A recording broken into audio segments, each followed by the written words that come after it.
Hello everybody, Tiffany from Dragonflyer Studios here. It is Monday here in the studio. I hope everybody's day, regardless of the day of the week you're watching, is going well.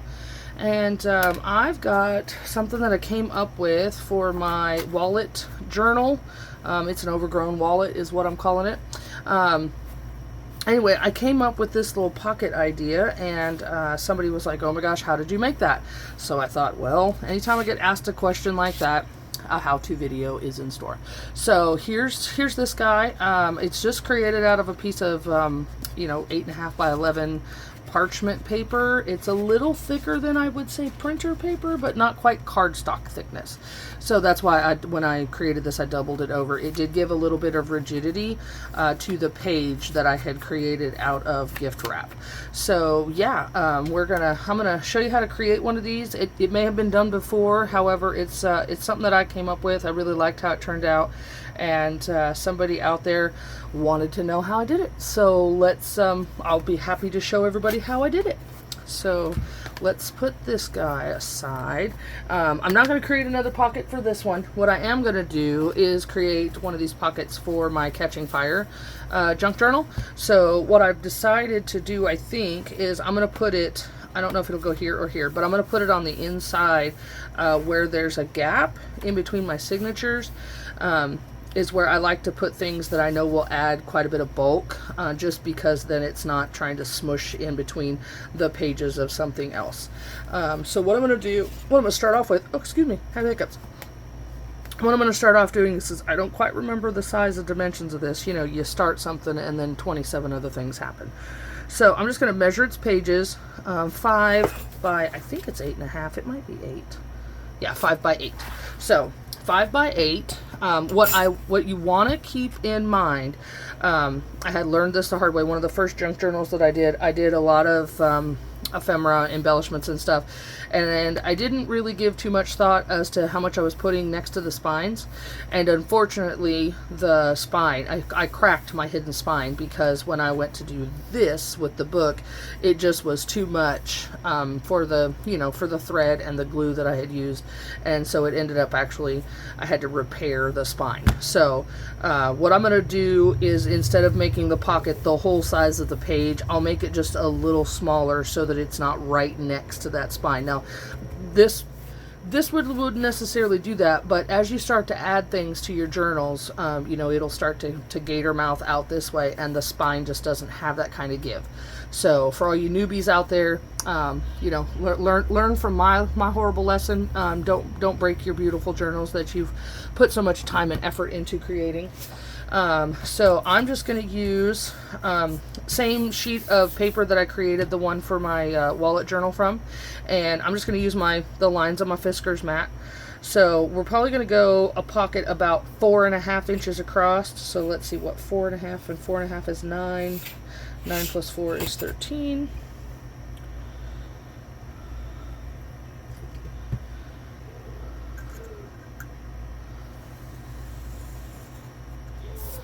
And then we're going to be 8 inches tall, so I'm probably going to do probably about 7.5. So we'll go down here to 11.5.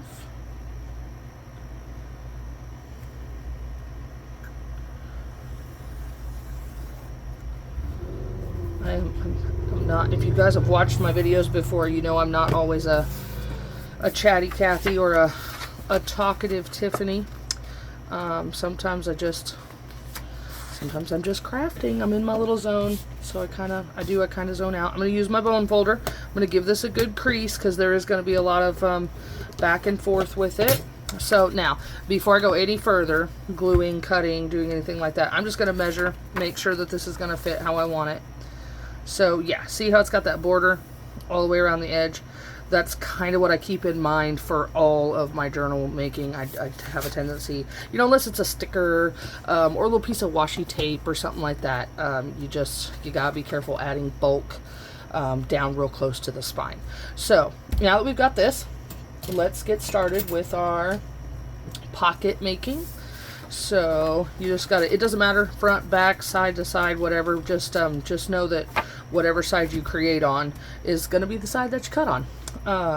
So all I'm going to do is I'm going to turn this thing this way, and I'm just going to determine kind of where I want my pockets to sit. So I'm thinking probably right about there, and I'm just measuring off 1/4 inch marks, and then I'm also marking on my ruler where those marks are at, because here in just a second I'm going to move this over this way, and then I know right where to put my second guidelines. Okay, and then from the crease I'm just gonna put my ruler against it. Hope I'm not off camera. And I'm just measuring in 1/4 inch, or sorry, 1/2 inch one side, 1/2 inch on the other. Same thing down here. 1/2 inch on one side, 1/2 inch on the other. And then I'm gonna come back with my shorter ruler because I don't need the big boy anymore. And I'm just gonna give myself some guidelines.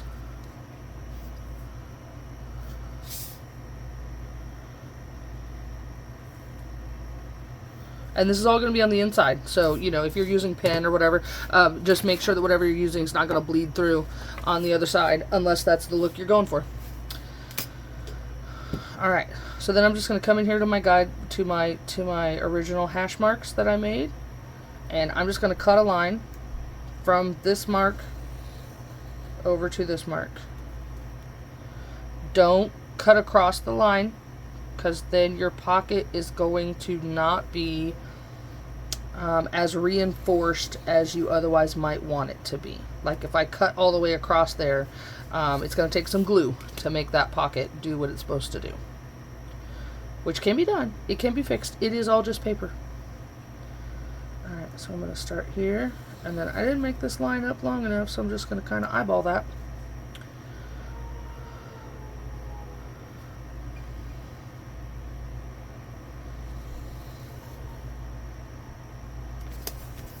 Then I'm going to come back, and I'm just going to come down here, line my ruler up, and then I'm just going to cut from top to bottom. And then same thing here. If you're new to my channel, thank you so much for being here. Thank you for watching. I really do appreciate all of you guys. Can't believe I'm up to almost 600 subscribers. It's fabulous. I really didn't think anybody would start watching this stuff when I started, but here we are. So if you want to see more of my content, hit that subscribe button. Turn your notifications on if you so see fit. And I have new videos that come out Mondays, Wednesdays, and Saturdays. So okay, so this is what we're looking for. That's about where everybody should be. So then I'm just going to come in with I use a 1.5 inch hole punch. You could do this however you see fit, but this is how I do mine. I just come in and come down and punch a thumb hole. Same thing here. I try to find it in the center of the pocket, but you know, it is what it is. So there. So now we're at this phase. Okay, so you could totally stop here. This could be your pocket. You know, what you'd want to do here is put glue all along the top of here, down the side, across the bottom, and just a little bit above the top of this one. And then fold it over, bam, there's your pocket. However, y'all know me. I'm not stopping here. So what I'm going to do is I'm going to reach over here into my, well, I call it a scrap bin, but it's not really. I have this wonderful friend of mine who cleans out her scrapbooking room every once in a while, and she gives me all of her remnants of pieces of paper. So if they're square or rectangular in nature, yes, I arrange them by size because that's me. So I have this wonderful plethora, wonderful supply. Teresa, if you're watching, thank you, lady. Of these wonderful little squares of paper.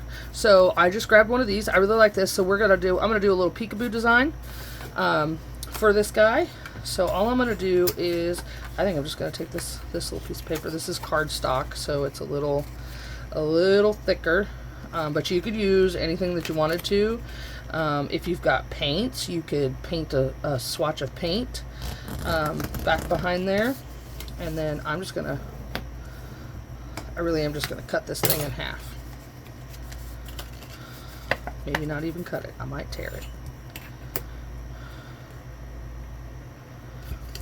Nope, I don't want to tear it because I want a nice smooth edge. I don't want it to catch on anything that I put down in there. Okay, so the thing to keep, the idea to keep behind this is you don't want to put it like right at that edge, because anything you slide in and out of there is going to potentially catch on the lip of that. So you want to go up above your pocket, and you want to make sure that it goes down below the lip there. So all we're going to do, where's my glue? We're just going to grab some glue. I use Scotch Create glue stick. Comes highly recommended. It is permanent. It is photo safe. So far, nothing that I have made with this glue stick has come apart. So I thoroughly enjoy it. So now you're just going to really kind of eyeball this. I just want it up above the lip and down below the bottom of the envelope. And then if you're using the crease as your guideline, just make sure that you can still fold it in half without it causing a bump or something there. And then I'm just going to do that, push it down. I'm going to do the same thing with the other piece.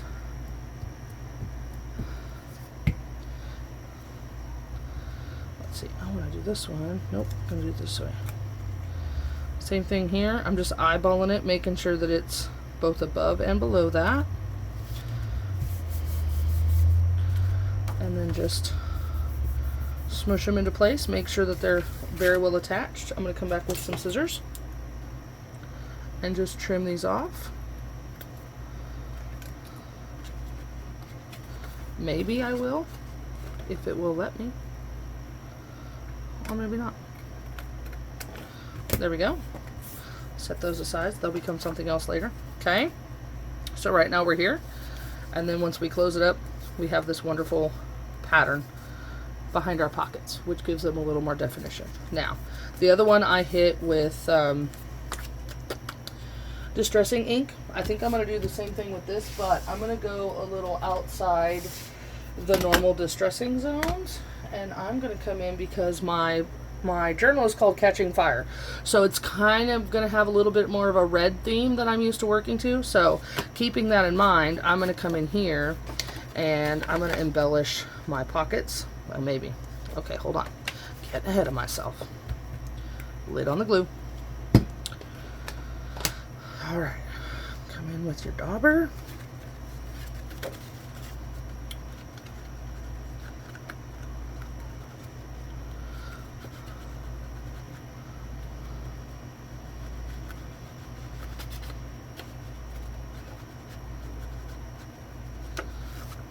I tend to be a little messy with my daubers.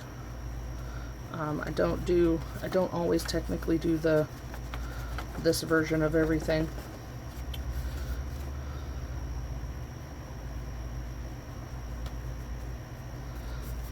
For those of you who might ask, this is aged, there it is, aged mahogany Distress Oxide. It has more of a reddish brown tint to it. Okay, so see what I've done here is I've accidentally cut down too far for my paper. I'll show you how to fix that here in just a second. I did it on my other one too. Like I said, you live and you learn, right? Just paper. It's just paper. That's one thing I love about paper crafting. Just paper. Can't really go wrong with it. And if you do determine it's gone wrong, well, it's just paper. Not saving anybody's life here. Not curing cancer. I wished I was, but you know, just it's not what I'm doing. It's just paper. So I'm just gonna go all the way around the edges of this. You could, I do not have a strong enough sewing machine to stitch through the paper that I'm using. However, if you do, you could totally stitch around it. Would give it definitely a unique sort of look. I may try that with some thinner paper, but I know if I was to go over to my machine right now, it would have a hissy.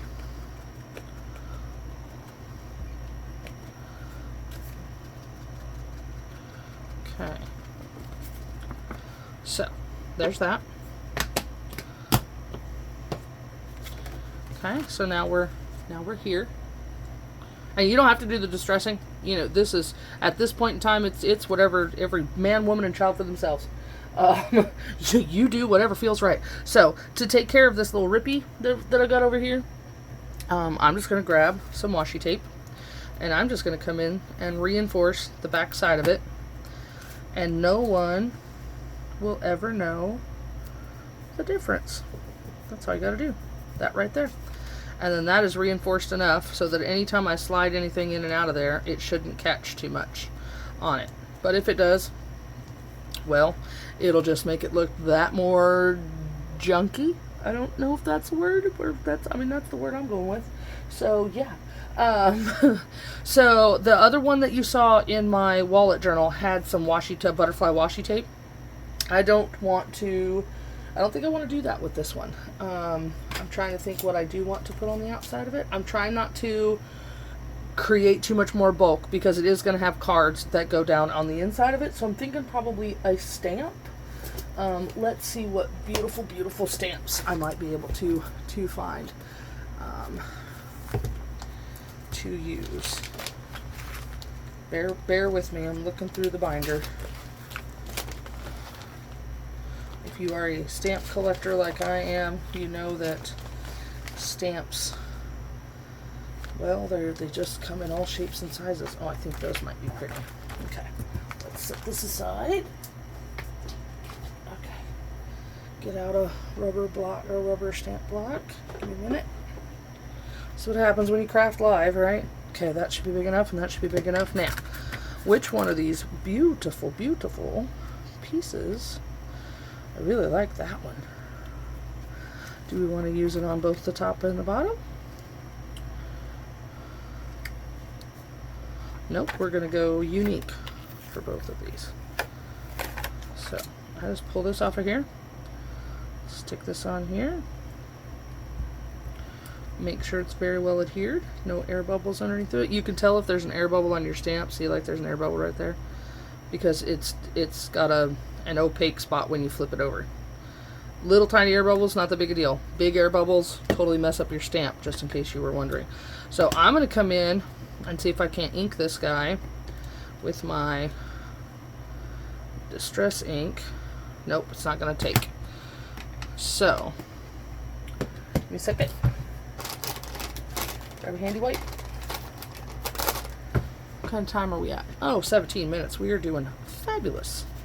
Try not to make my videos too long. I know everybody's leads a busy life, and the last thing you want to do is be sitting here watching somebody else craft when you could be crafting.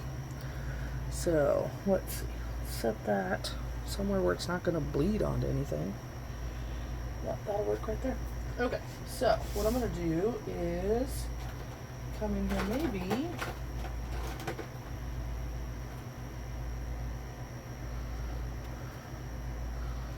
That might work.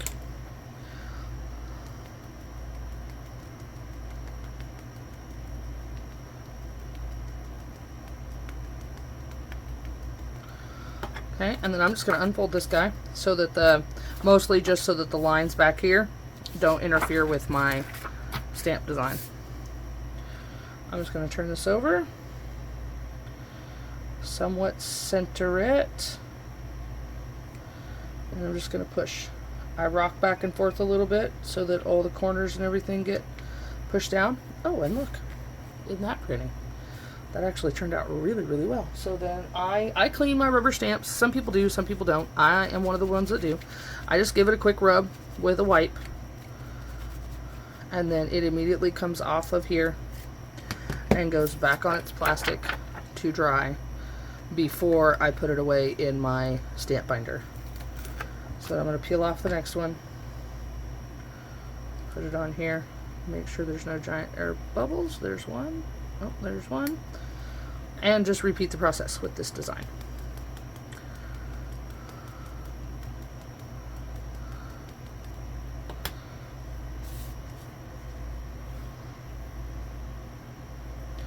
Or do I like it this way?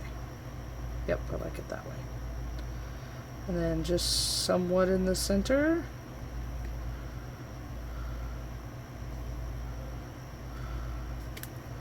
And then voila, there's that one. And then I just clean up this stamp Just repeat the process. Handy wipes are great to have. If you don't have some in your studio or your craft room, I highly advise them. They used to not be super expensive. I usually would pick mine up at the Dollar Tree, but the packages have gotten smaller and the prices stayed the same. So, you know, use your own judgment when it comes to that. Alright, so now this is what we have. And I just have to be careful of the ink that I used. It is chalk-based ink, so it doesn't always dry as fast as I would like it to. However, for this, I'm going to go ahead and be able to glue it. So I use a silicone-based glue. This is Fabrifix. You guys may have seen it in previous videos. If you haven't, it's a silicone-based glue. I have it in a cookie icing bottle. It's Sweet Sugar Bell is the name of the icing bottle. I think I got it on Amazon, I'm not sure, but the tip of this really allows for a nice fine bead. If you're using something like this, wet white glue, also it has a piping tip on it, just beware that it may cause your project to buckle. This stuff will not cause paper to buckle. So I'm going to put enough glue on here that this whole top piece gets firmly glued down. And then I'm going to run a line of glue along the outside edge and the bottom and up we'll call it up the spine. And then I run a bead of glue right above this pocket right here, because what that will do is it will stop stuff from this pocket sliding all the way down to the bottom of this pocket. And then I just come in and I close it up. Make sure my edges line up really nice and even. And then I just give it a nice little pat down, mindful of the wet chalk ink that I have so as not to smudge my design. So there you have it.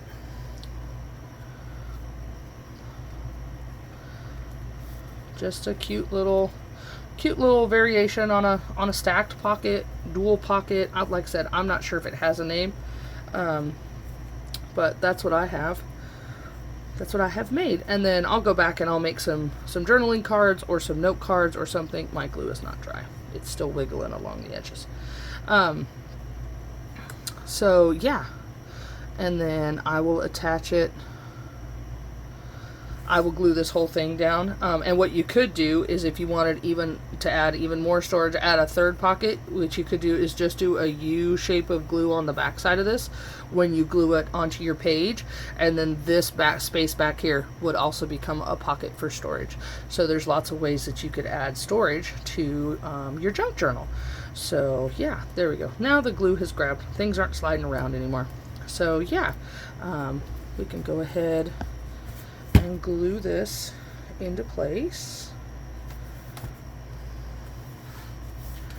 I think I'm going to do it over here on this side. And I think I'm going to take my own advice, and I'm just going to do a U-shaped glue pattern on the bottom or on the back so that I could use the back side of it for note cards or paper storage, you know, what have you.